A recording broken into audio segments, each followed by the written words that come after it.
What's up, everyone? This is Fortier. Today I want to talk to you guys about a book I picked up called Bushido and Christianity by Takemi Sasamori.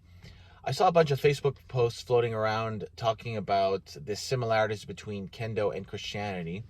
So my skeptical self, as usual, decided to pick up the actual book which these theories are based on and check it out for myself. One thing I thought was cool about the author, Sasamori, was that he wasn't just the headmaster of an ancient form of kenjutsu that goes back to the 16th century.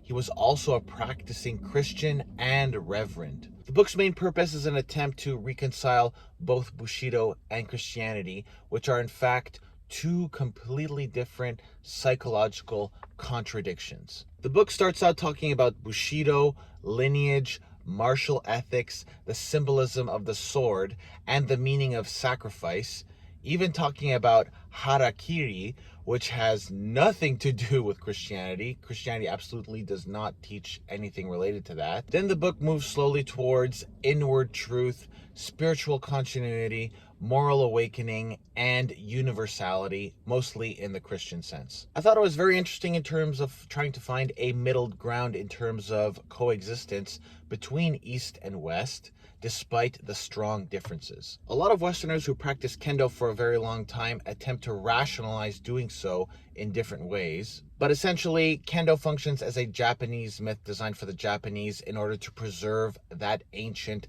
civilizational consciousness. Kendo is important to Japan in order to preserve its moral heritage, as it still contains spiritual value in order to sustain the soul that technology and modernization cannot. Sasamori's attempt to integrate these two opposites is pretty moving, even though it might not actually be possible. Abandoning Bushido for the Japanese would fracture the culture significantly, rendering Japanese symbolism rootless. So in order to avoid that, reconciliation by attempting to graft Christianity onto Bushido and synthesizing the similarities between the two with harmonious language is what the book tries to do. The danger is that Christianity and Bushido emerge from fundamentally different psychic orientations, so the systems can partially integrate, but the tension will still remain. And for spiritual structures like Bushido, absorption of the individual completely into the system can occur. So in this case, is it Christianity that is transforming Bushido ideology, or is it Bushido that is assimilating Christianity into itself? This tension never goes away, and we can see that in cross-cultural projection as Westerners practicing Kendo here in the West and also practicing in Japan. This whole Christianity Bushido thing is something I find really interesting, and I'll be breaking down more of this book in subsequent videos.